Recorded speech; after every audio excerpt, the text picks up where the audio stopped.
Thank you for tuning in to the Helium Radio Network. You are listening to a rebroadcast of a previously recorded show.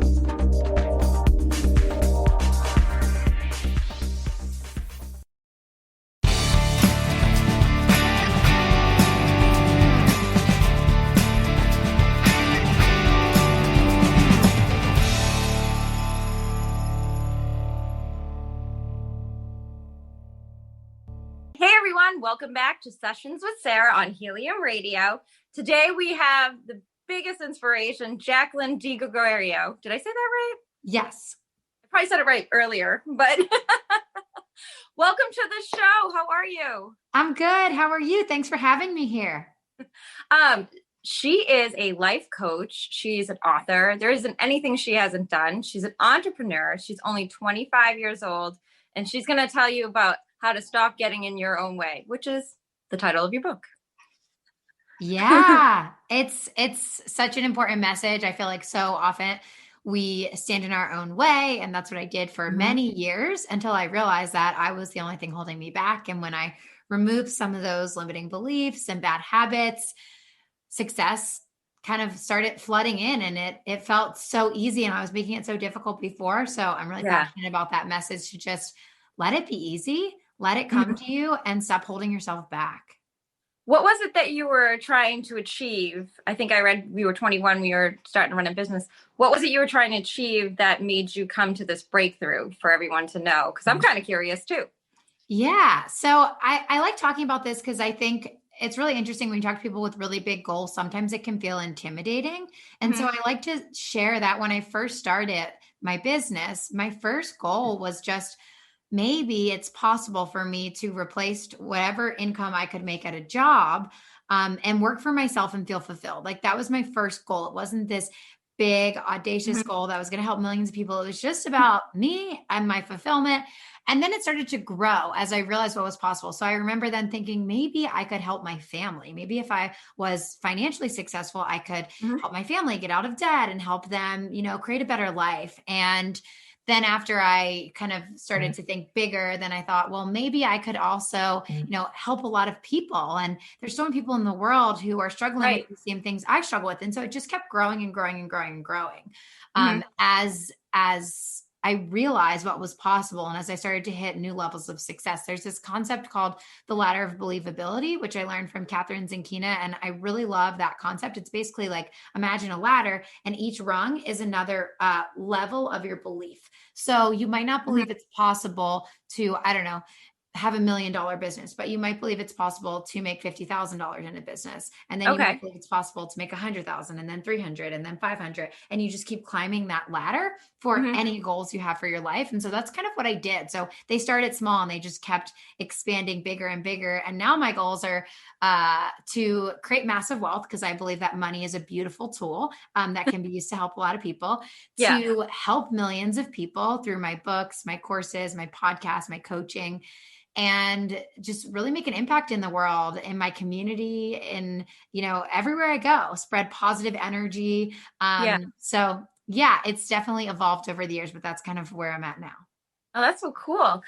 So you do life coaching so people can reach out to you and kind of like, I love your age group. I'm a little bit older, but I feel like you guys kind of got it before I did. I was like, oh, I have to become, I got to do this in this profession. I'll have to go work for a corporation. And then you just feel like so hunkered down with corporate and all that stuff. And it's really good, I think, to be your own boss, Yeah, it's so freeing. And I'm glad that I got the message young. But at the same time, it doesn't matter how old you are. I have a client I'm working with right now, and she's 60 years old, and she's awesome. And so I think no matter where you are in your life, if you want something other than what you have right now, you have the power to create it. So give yourself grace. You were meant to go on that journey, whatever it was. You were meant to learn those lessons. They're going to serve you in what you're meant to do next. Right. It's so cool. Cause that's this is what this is, I'm hoping this will lead to something else so I can go out there and inspire more people and talk about medical things and things that just kind of get the message like you were putting out there. Like you can do this. You don't have to be stuck doing this job. So I'm not happy what I'm doing, unfortunately, you know, being stuck in a corporate world. So why not continue on my journey with the podcasting and give out my pharmaceutical knowledge, you know? Yeah. And it's such a powerful bridge to just like take the first action step and do something that's going to move you closer. I feel like a lot of people have this all or nothing mindset where Mhm. they feel like, well, I'm in this job I don't like, so I'm Right. just going to stay stuck. But it's like you have the power to just take the first step, just take a small step. You don't have to like risk everything and put everything Right. on the line. You can just take one small step, which leads to another small step, and like magic begins to unfold. So I It's love so that true. you're setting that example for your audience. Well, you know, and like I realized, you know, I don't have to be stuck doing this for 20 more years. So, No. like, once you get to that point, you know, and you know where you want to go, that's a great You thing. realize what's possible for you. And so much Right. opens up. Yeah. So, when you got to write this book, what inspired you to do that? And where can our listeners actually purchase it? Yeah. So my book writing journey is very unique, definitely different than most people. And I like to tell this story because I believe it's an example of fate, what I would call fate, whatever you Okay. want to call it, God, universe, just your intuition guiding you. You know, something brought you to this place where something special happened. And that's what happened for Mhm. me. So the way that I actually decided to start my business is that I was doing a corporate internship when I was in college in marketing. And I was Mhm. driving home one day and I'm like, this is not what I want to do for the rest of my life. How can I create my own business to replace this salary? And so that was kind of that first question that I talked about Right. earlier. And so one of the first action steps I took was I logged on to my like portal for my classes and I said, I went to Georgetown. So I was like, does Georgetown offer any entrepreneurship classes? And I found Uh-huh. one class that they offered. It was called Launching the Venture. And so I signed up for that class. It was like right before September. So I was like one of the last students to get in the class. Okay. And on the first day of class, I show up and my professor, Eric Kester, he said, I thought about quitting teaching right before running this class. And he went into this whole explanation about how Uh-huh. in the past he would teach these entrepreneurship concepts and people would like come up with fake businesses that they would, you know, do a project on, do a presentation on, but they Mhm. never started the business. And so he feels like they didn't really learn anything. Like they only learned like Yeah. this classroom example. And a lot of education is like this. We learn in the classroom, but it's not really applicable directly to the real world. Right. And so he felt like, why am I wasting my time? Why am I teaching this course if nobody's really getting When it? nobody's doing anything with it. Right, exactly. Yeah. So he went to talk to the dean and said, you know, I'm going to resign. He's an adjunct professor, you know, he's an entrepreneur himself. And so he Right. doesn't really need this job. He just thought it was impactful, but then he realized his impact wasn't really there. So he wanted to Mhm. step down. And the dean was like, well, why don't you just give it one more try? You can do anything. We give you full permission. You can try anything you want this semester, any new way of teaching the students entrepreneurship and just Yeah. see how it goes. So he's like, okay, why not? Like, let me see if I can come up with something. So he starts pulling a bunch of his friends who are entrepreneurs and says, like, what do you think was something that really helped you learn entrepreneurship? And he started hearing the same thing over and over and over again. And it was writing and marketing and selling a book. And so he was like, what Ah, if I could have the students write their own books and they could, you know, pick an audience, a target audience. They could, okay. you know, share value with their audience. They could price their book. They could learn how to market their book. And it would be these concepts of entrepreneurship that we teach. And so on the Cool. first day, he told us that and he said, you're all going to write books. And I think like half the class dropped because they were like, I don't want to write a book. I don't have time for this. Right. Like I'm a college student. Like, what do you think? And I was like, wow, I got this feeling like I'm supposed to write a book. And what I think is really cool about this is I never identified myself as a writer, a good Right. writer. I remember going to college, like I needed as much help as I could get on the college essays to apply. Like it was never my expertise, but I Right. just felt in my heart that this is meant for you and you can learn. You can learn to be good at anything. You can develop any skill set, which I Right. feel like is really important because otherwise I would have just been like, oh, I'm not meant for this. I'm not good at writing. And Yeah. we can talk ourselves out of things. But I instead talked myself into it. And so I leaned into this process. And so my first book is called The Cusp Method, and it's all about my struggle with binge eating disorder in college. And I Okay. interviewed a bunch of dietitians and food psychologists about binge eating and why some people struggle with it. And it was really powerful. It was the things that really helped me change my life and change my relationship with food and my body. And that's how I started my business. I focused on food and health, and I tried a bunch Mhm. of things that didn't work, and I failed my way forward. And where this big breakthrough that Stop Getting in Your Own Way came was after, I think it was like 3 years at this point of like failing in my business, not making Right. any money, living at home with my parents as a I've college been there and done graduate. that, so I get it. Yeah, it was hard, and I was frustrated. I remember one time like my car broke down. I'm like, I don't even have enough money to buy a car. I had to like get babysitting jobs to just buy a used car. Like it was just To I get through. couldn't yeah, I couldn't get up on my own feet. And I'm like, I Mhm. can't stand for this any longer. So either this business has to work or I have to get Right. a job. Like it's just coming to this point. And so I decided to make it work, and I really went all in on my mindset and my personal development, Mhm. learning about law of attraction and how I could bring that into my business. And it created magic. Like my business went from $11,000 in 2018 to over 100,000 in 2019, Wow. just from like really hardcore mindset work and taking the Yeah. strategic action steps that were actually going to make a difference rather than just doing things to feel busy. I think that was a big part of it too. And that was a lot Okay. of my perfectionism, which led to procrastination. But I didn't call it procrastination because I was working You're long doing days. stuff. Yeah, Yeah, exactly. I So know. all of that culminated in writing my second book, Stop Getting in Your Own Way, and sharing, okay, what were the things that took me from that $11,000 year to that $100,000 year? Yeah. And so there were so many things that I stopped doing. It wasn't about doing new things. It was about pulling back the layers, pulling back the things that were holding me back. And so that's how I wrote Stop Getting in Your Own Way, and kind of how I built this career as a writer. That's so cool. And are you making most of your profits out of the book or Um, podcasting? I would say coaching is number one, Okay. speaking is number two, courses are number three, books are number four. And the reason for that is because it you make very little profit on a book. So if my book sells for $15, you know, being there, and there's two trajectories you can go on with publishing. You can go non-traditional or traditional. Hmm. I did non-traditional for my first two books. So through my professor, his publishing company is non-traditional. So they help you create all the things, but it's essentially like you're paying to get that support and you own your full book. Whereas traditional, you don't They. own the book. Hmm. They buy the book from you and you're getting a royalty. So non-traditional, I actually make more money on each copy sold. I make about $5 on every like $15 book sold. But Okay. again, $5 compared to a coaching package for multiple $1,000s or a speaking Right. engagement, it's a big volume difference. I'm going to go non-traditional for my third book because of their reach in Right. bookstores, their marketing team, like all of these other resources. The way I see books is that in order to really make a sustainable profit that can support like a human being, Right. you need to sell a really large number. And that's possible for sure. And that's one of my goals. I mean, I love writing because I feel like books really helped me when I had nothing. Like I could Right. go to the library and get a book. And so I feel like there's a lot of power behind that. And one of my goals is to sell like millions of copies of my books and, be translated into all these different languages. But I don't see it as like my short-term profit, because if I did, I probably wouldn't be able to eat. So I think it's a good way to have like a business that incorporates a lot of different revenue streams at different price points. That way you can help people at all price points, and you can support yourself and your lifestyle and your goals.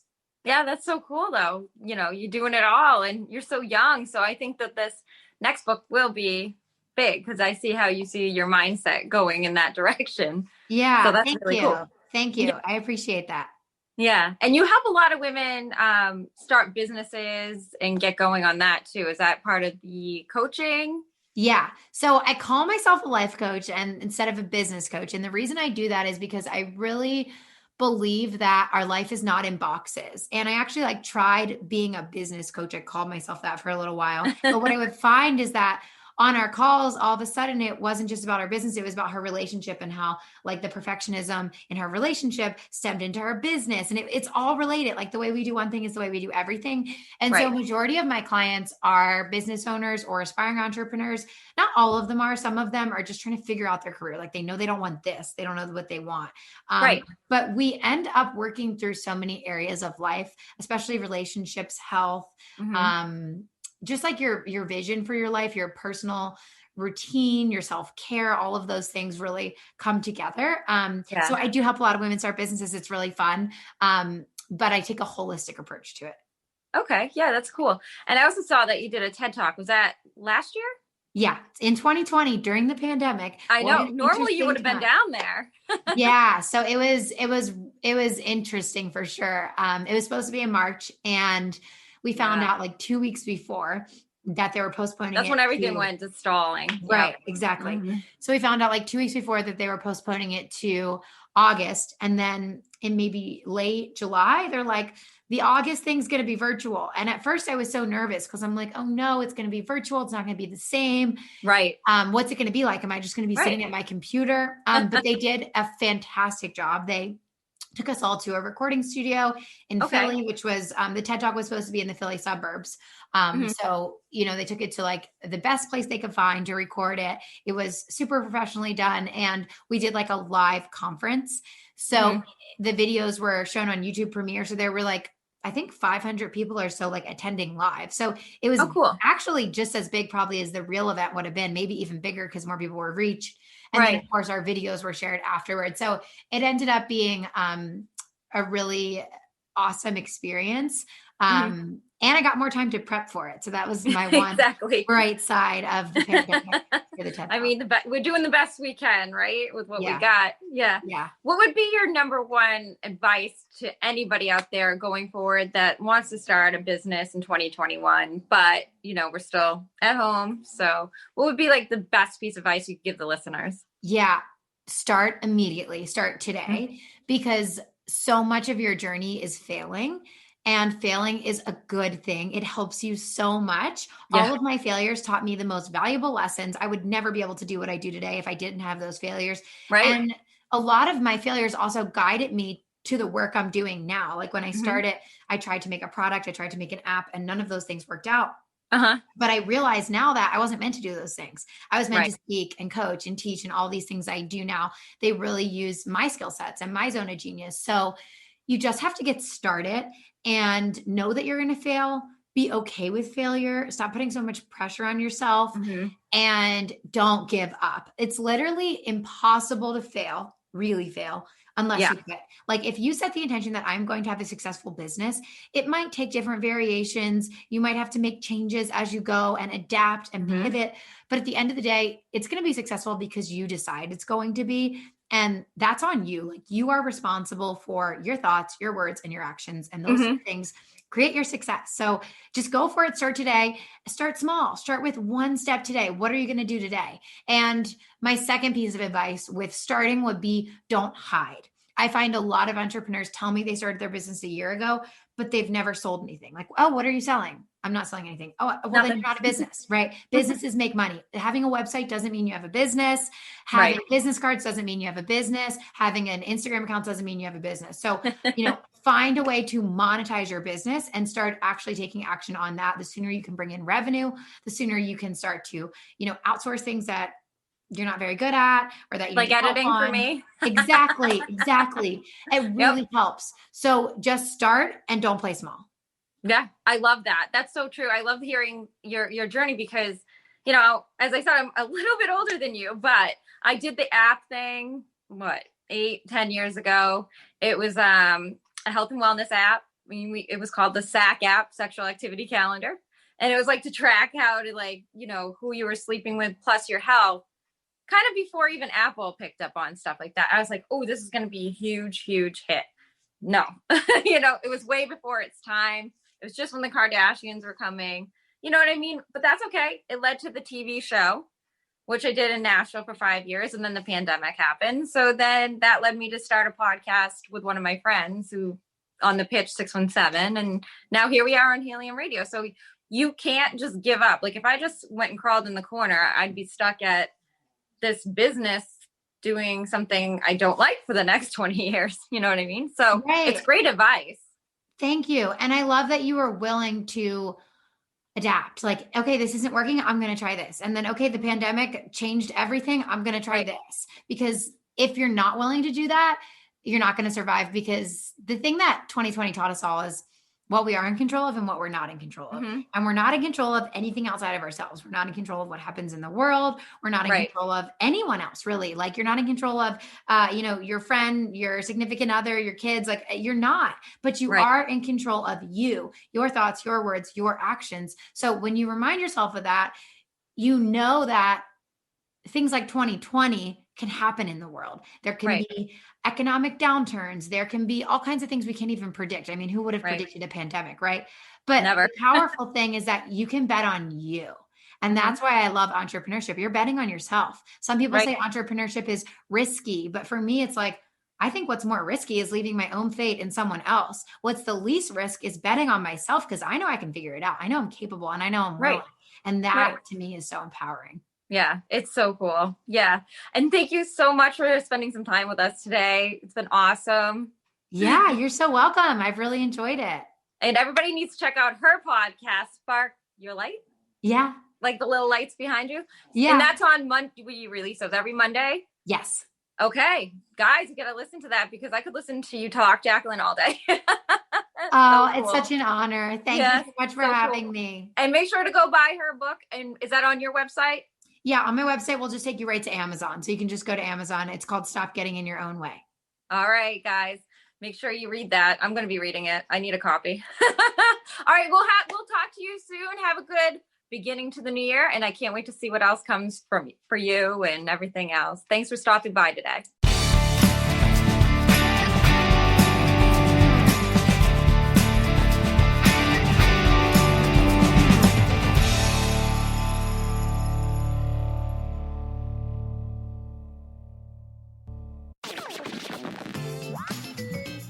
Thank you for listening to Helium Radio. The views expressed by show hosts or their guests are their own and should not be construed in any way as advice from Helium Radio. We make no recommendations or endorsements for radio show programs, services, or products mentioned on air or on our website. Personal perspectives expressed by producers, writers, and editors will always be presented as such. Any rebroadcast or retransmission without the express written consent of Helium Radio is strictly prohibited. Thanks for listening.